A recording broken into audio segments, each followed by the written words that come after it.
ಇದರಲ್ಲಿ 91 ಮಂದಿ ಹೊರಗೆ ರಾಜ್ಯದವರು, 59 ಮಂದಿ ಕರ್ನಾಟಕ ರಾಜ್ಯದವರು.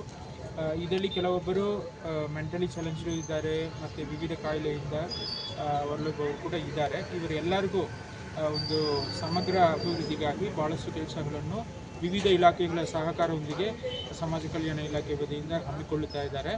ಸೊ ಇದ್ರ ಬಗ್ಗೆ ಹೇಗೆ ನಾವು ಮುಂದಿನ ಕ್ರಮ ಕೈಗೊಳ್ಳೋದ್ರ ಬಗ್ಗೆ ಇವತ್ತು ಮೀಟಿಂಗ್ ಆಯಿತು. ಅದೇ ರೀತಿ ಭಿಕ್ಷಾಟನೆ ಮಾಡುವವರ ಒಂದು ಸೌಲಭ್ಯಗಳು ಏನು ಕೊಡಬೇಕು, ಅವರಿಗೆ ಹೇಗೆ ರಿಹ್ಯಾಬಿಲಿಟೇಷನ್ ಮಾಡಬೇಕು, ಬೇರೆ ಹೇಗೆ ಎಂಪ್ಲಾಯ್ಮೆಂಟ್ ಆಪರ್ಚುನಿಟೀಸ್ ಕೊಡಬೇಕು ಎಂಬುದ್ರ ಬಗ್ಗೆ ಕೂಡ ಇವತ್ತು ಚರ್ಚೆ ಆಯಿತು. ಇದ್ರ ಬಗ್ಗೆ ಅರಿವು ಮೂಡಿಸೋಕ್ಕೆ ವಿಜಯಪುರ ಹಾಗೂ ಬಾಗಲಕೋಟೆ 2 ಜಿಲ್ಲೆಗಳಿಗೆ ಈಗಾಗಲೇ ತಿಳುವಳಿಕೆ ವಾಹನವನ್ನು ಕೂಡ ನಾವು ಚಾಲನೆ ಮಾಡಿದ್ದೀವಿ.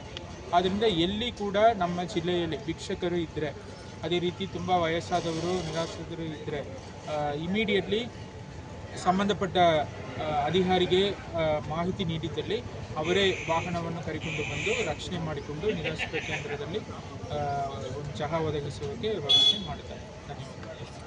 ಸರಿ, ಇದು ಅರಿವು ಈಗ ಆ್ಯಕ್ಚುಲಿ ಈ ವೆಹಿಕಲ್ ಇರುವುದು ಭಿಕ್ಷಕರನ್ನು ರೆಸ್ಕ್ಯೂ ಮಾಡಿ ಕರ್ಕೊಂಡು ಹೋಗಿ ಆ ಸೆಂಟ್ರಲ್ಲಿ ಹಾಕೋಕ್ಕೆ ಮತ್ತು ಹಾಸ್ಪಿಟಲ್ಗೆ ಟ್ರೀಟ್ಮೆಂಟ್ ಕರ್ಕೊಂಡು ಹೋಗೋಕ್ಕೆ ಅದಕ್ಕೆಲ್ಲ ಯೂಸ್ ಮಾಡಿದ್ದಾರೆ. ಈಗ ನಾವು ಅದನ್ನು ಅರಿವು ಮೂಡಿಸೋಕ್ಕೆ ಸ್ವಲ್ಪ ದಿನ ಯೂಸ್ ಮಾಡಿದ್ದೇವೆ.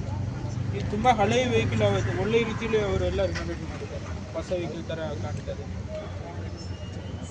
ಮತ್ತು ಒಂದು ವರ್ಷದಲ್ಲಿ ಎಷ್ಟು ಭಿಕ್ಷಕರು, 50 ಭಿಕ್ಷಕರು ರೆಸ್ಕ್ಯೂ ಮಾಡಿದ್ವಿ. 992 2024 ಮಾತ್ರ. 900.